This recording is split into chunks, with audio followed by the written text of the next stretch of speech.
Siang itu, Bagas datang ke rumah besar di kompleks perumahan elit. Halaman penuh mobil mewah, suasana ramai, dengan tawa ibu-ibu sosialita yang sedang arisan. Kamera sederhana tergantung di lehernya, sementara tangannya berkeringat dingin. Ini job pertama kali, yang cukup besar buatnya, jadi ia berusaha terlihat profesional. Begitu acara dimulai, Bagas mulai berkeliling, memotret momen-momen kecil. Ibu-ibu tertawa sambil mengangkat gelas, hidangan di meja, hingga dekorasi ruangan. Tapi entah kenapa, matanya sering berhenti pada satu sosok. Bu Dewi, istri orang kaya, tampil elegan dengan gaun sederhana tapi berkelas. Senyumnya manis, tatapannya tenang, dan ada aura anggun yang beda dari ibu-ibu lainnya. Beberapa kali saat Bagas mengangkat kamera, Bu Dewi juga menatap ke arahnya. Ada senyum tipis yang tersungging, seolah sengaja ditujukan hanya untuk Bagas. Sesaat, pemuda itu jadi salah fokus, jari-jarinya kaku di tombol shutter. Klik, klik, klik. Tanpa sadar, foto Bu Dewi jauh lebih banyak dibanding ibu-ibu lain. Bagas sampai gelagapan sendiri, buru-buru mengalihkan lensa ke arah lain. Mas Bagas, fotonya jangan terlalu dekat ya, nanti wajah kita kelihatan keriput. Celetuk salah satu ibu sambil bercanda. Bagas cuma tersenyum kikuk, tapi dari sudut ruangan, Bu Dewi kembali melirik dengan senyum samar. Senyum itu beda, bukan sekadar basa-basi. Ada sesuatu di balik tatapan matanya, yang bikin Bagas merasa ditantang. Acara arisan berakhir menjelang sore. Ibu-ibu sosialita sudah mulai berkemas. Ada yang sibuk dengan belanjaan, ada yang sibuk selfie, ada juga yang langsung pamit ke sopir pribadi masing-masing. Bagas masih memotret sisa suasana sambil membereskan peralatannya. Di tengah kesibukan itu, Bu Dewi perlahan mendekat. Sepatu haknya berderap pelan di lantai marmer, gaunnya berayun anggun. Bagas langsung menegakkan badan, pura-pura sibuk mengatur lensa. Mas Bagas? Suara Bu Dewi lembut, bikin Bagas refleks menoleh. Iya Bu, jawab Bagas gugup. Bu Dewi tersenyum tipis, lalu menunjuk kamera di tangan Bagas. Hasil fotonya bagus loh. Saya tadi lihat waktu Mas motret. Kayaknya saya sering kena jepret ya, katanya sambil melirik nakal. Bagas tercekat. Iya Bu, soalnya posisi ibu sering pas di tengah, ujarnya asal, berusaha menutupi kegugupan. Bu Dewi terkekeh pelan.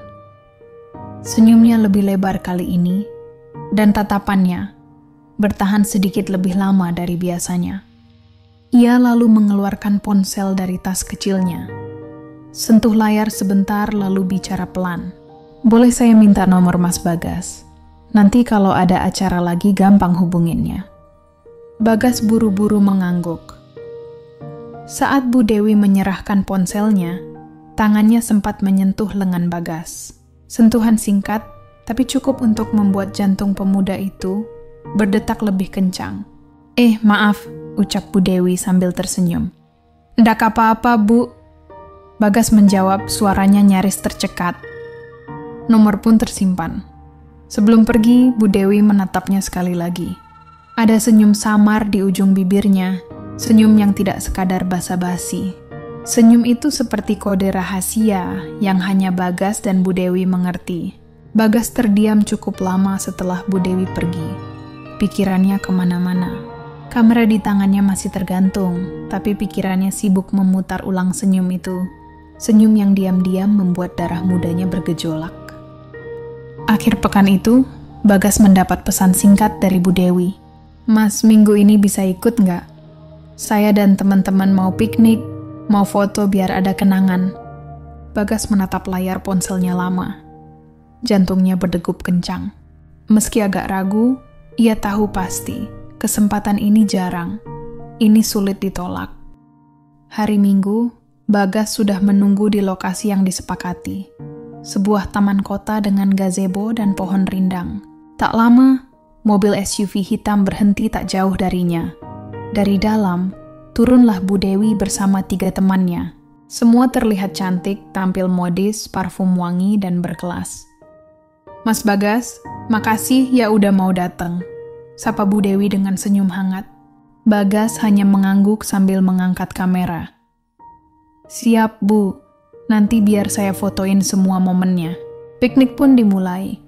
Mereka menggelar tikar, membuka kotak makanan, dan bercanda santai. Bagas memotret dari berbagai sudut, berusaha tetap profesional. Tapi seperti biasa, matanya lebih sering terpaku pada Bu Dewi. Bu Dewi seakan sadar. Ia beberapa kali mencari alasan mendekat. Saat duduk di tikar, ia merapikan rambut panjangnya dengan gerakan lambat, lalu melirik Bagas. Mas, rambut saya berantakan nggak? Soalnya angin dari tadi nakal banget, katanya sambil tersenyum. Bagas menelan ludah, lalu mengangkat kamera. Enggak kok, Bu. Justru bagus. Natural gitu. Oh ya? Natural cantik atau natural kacau? Bu Dewi terkekeh kecil. Teman-temannya ikut tertawa, tapi salah satu sempat melirik curiga ke arah Bagas. Hanya sekilas, lalu pura-pura kembali menikmati makanan. Beberapa saat kemudian Bu Dewi bergeser posisi duduknya. Mas Bagas, coba tolong aturin posisi saya ya. Rasanya kalau duduk gini kelihatan gemuk. Ia menoleh, menepuk tikar di sebelahnya. Bagas sempat kaku. Tapi karena diminta, ia pun berjongkok di samping Bu Dewi, mengatur badannya agar lebih miring. Jarak mereka begitu dekat, sampai Bagas bisa mencium samar wangi parfum Bu Dewi yang lembut. Nah, yang ini lebih bagus, Bu, ujarnya dengan suara pelan. Bu Dewi menatapnya sesaat, lalu mengedipkan mata singkat. Pinter ya Mas Bagas, pantas aja hasil fotonya selalu bikin saya kelihatan muda. Suasana jadi makin cair. Bu Dewi semakin berani bercanda. Saat berfoto berempat, ia sengaja menyenggol pundak Bagas dengan sikunya. Mas Bagas jadi fotoin? Atau mau ikut foto bareng? Tanyanya genit. Teman-temannya cekikikan. Salah satunya berkomentar, hati-hati loh Bu Dewi. Nanti Mas Bagas jadi beneran betah sama kita. Bu Dewi hanya menanggapi celetukan temannya itu dengan senyum samar. Sementara Bagas berusaha menutupi rasa canggung dengan pura-pura sibuk mengecek hasil foto. Tapi dalam hatinya, ia tahu kedekatan ini mulai melewati batas wajar. Siang itu, suasana piknik makin ramai. Tawa terdengar renyah, sementara Bagas masih setia memotret setiap momen.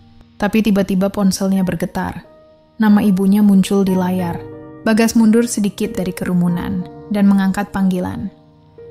Halo Bu, ada apa? Suaranya pelan. Di seberang terdengar suara ibunya lirih. Seperti butuh bantuan.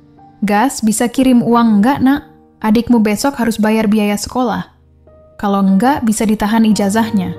Ibu bingung. Bagas terdiam menatap tanah. Iya, Bu. Nanti saya usahain. Jangan khawatir dulu ya. Panggilan berakhir. Tapi wajah Bagas berubah muram. Tangannya menggenggam ponsel erat-erat. Napasnya berat. Dari jauh, Bu Dewi memperhatikan.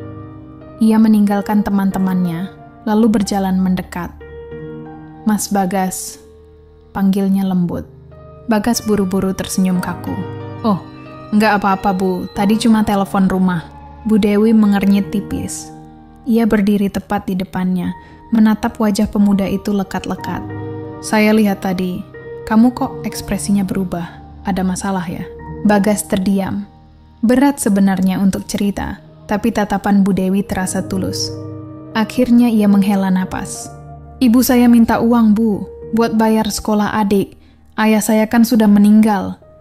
Jadi ya, saya yang harus tanggung semuanya. Tapi, jujur, kerja begini sering enggak cukup. Bu Dewi menatapnya lama, lalu tangannya terangkat, menepuk pelan bahu Bagas. Masih muda, tapi sudah mikirin keluarga. Saya kagum, Mas. Suaranya lirih, nyaris berbisik. Bagas merasa dadanya hangat, meski ada rasa canggung karena Bu Dewi begitu dekat. Wangi parfumnya samar tercium dan sentuhan di bahu terasa lebih dari sekadar simpati. Terima kasih Bu, saya cuman Ya, sebisa mungkin jangan sampai adik saya putus sekolah.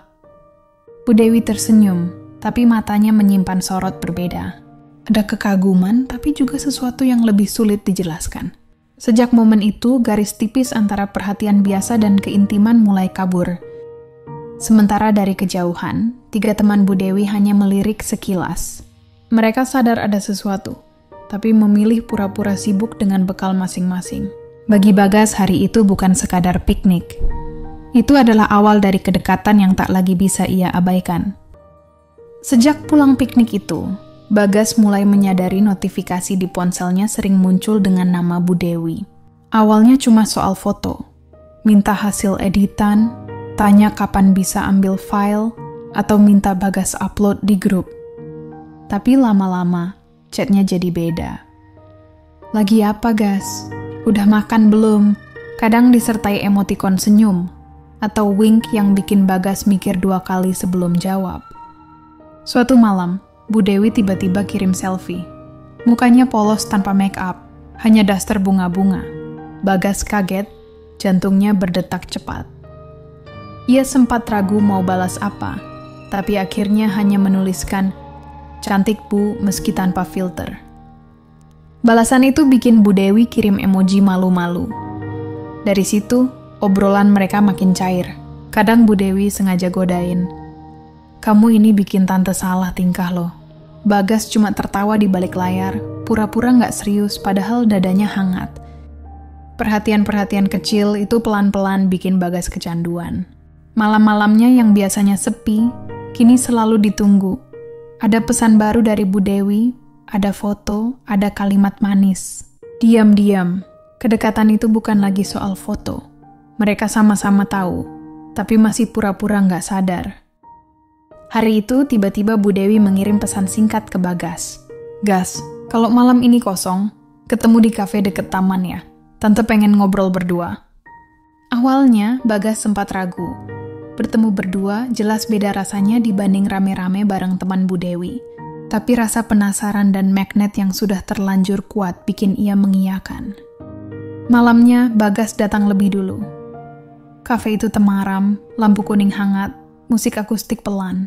Tak lama, Bu Dewi masuk dengan blus sederhana dan celana kain. Senyumnya langsung bikin Bagas kikuk.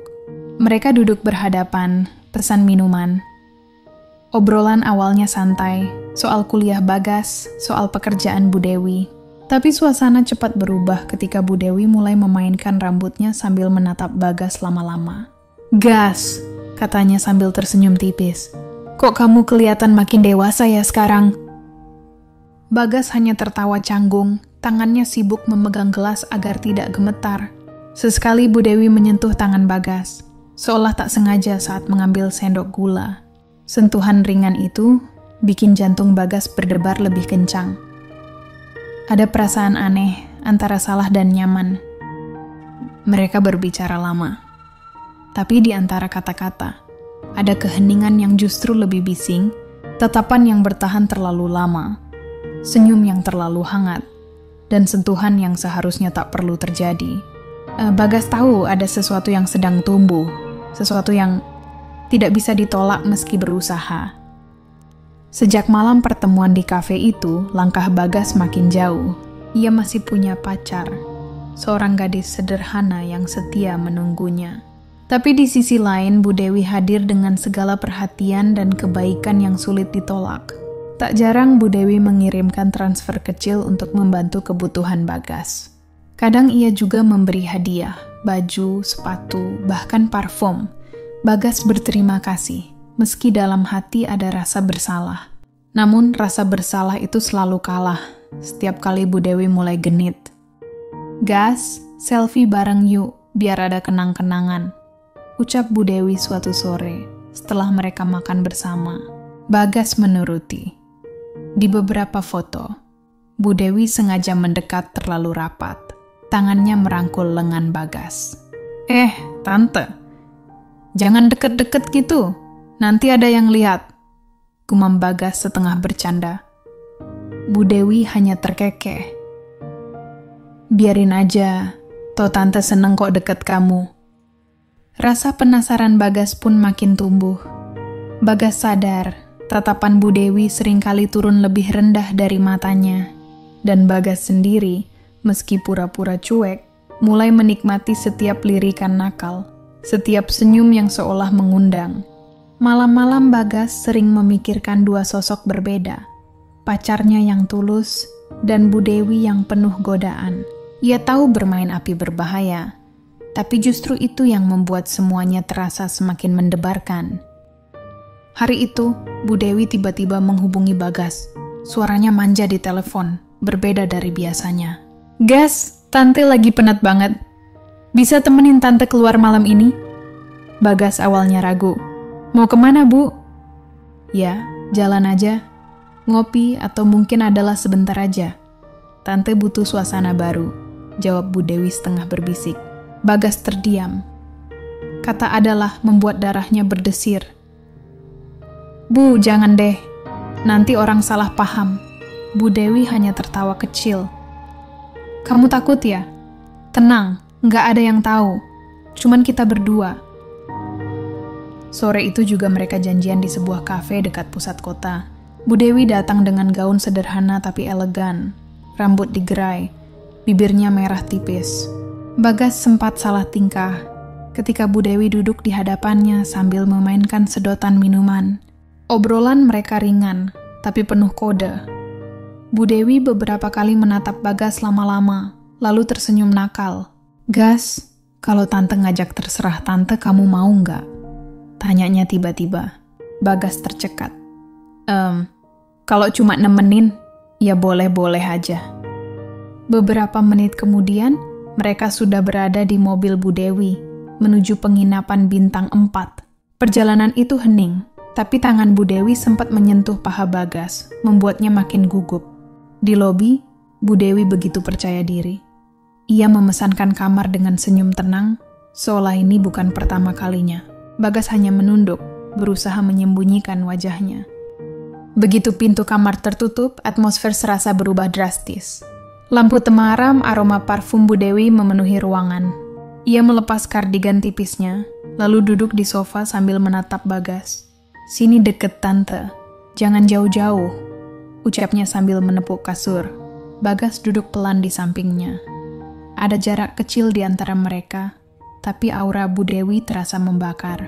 Obrolan berubah jadi bisikan. Sesekali tawa kecil pecah, tangan mereka saling bersentuhan. Malam itu, mereka tak lagi seperti fotografer dan klien.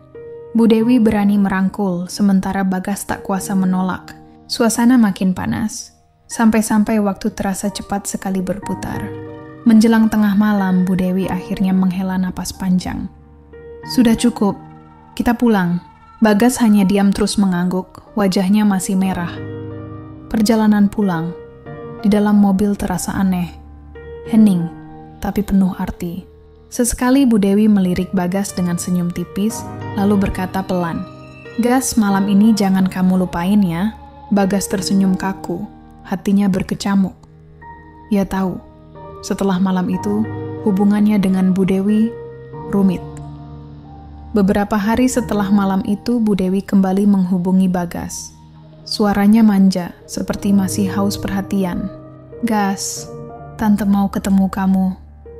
Temenin lagi ya malam ini," pintanya. Bagas sempat ragu, tapi iming-iming suara lembut itu membuatnya luluh. Mereka pun sepakat bertemu lagi, di tempat yang sama kayak sebelumnya. Sore itu, Bu Dewi tampil lebih berani, dress ketat dengan parfum wangi yang menusuk. Bagas salah tingkah, begitu berjalan berdua melewati lobi. Namun, takdir justru mempermainkan.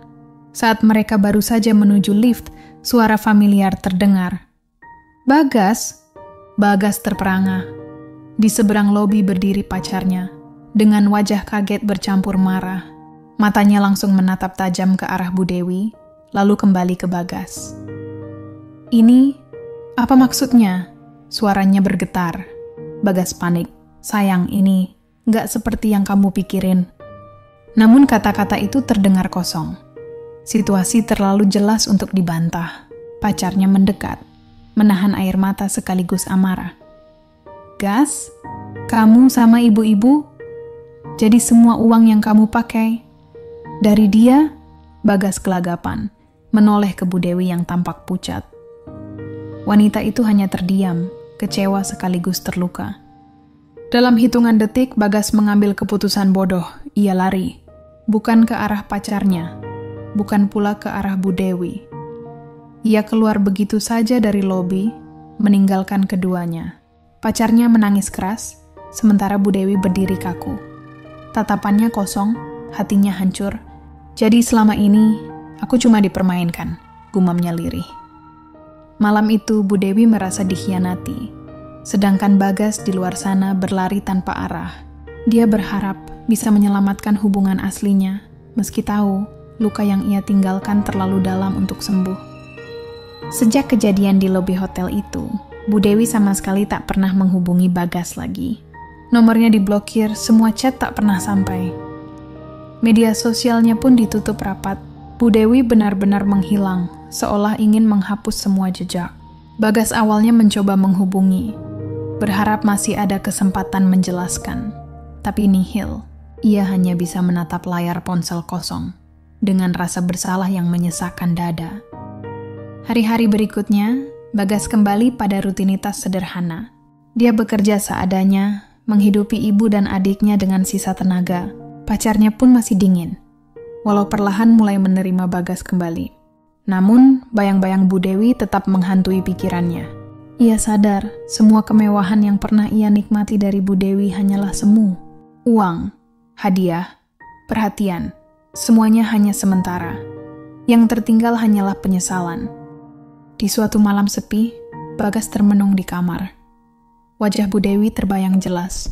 Senyum genitnya, tatapan matanya, bahkan bisikan manja yang dulu membuatnya terlena. Bagas menghela napas panjang. Aku salah, tapi kenangan itu susah banget dilupain. Akhirnya, ia hanya bisa menanggung luka itu sendiri. Bagi Bu Dewi, Bagas hanyalah masa lalu yang ingin dilupakan, sedangkan bagi Bagas, Bu Dewi tetap jadi godaan yang akan selalu ada di sudut ingatannya.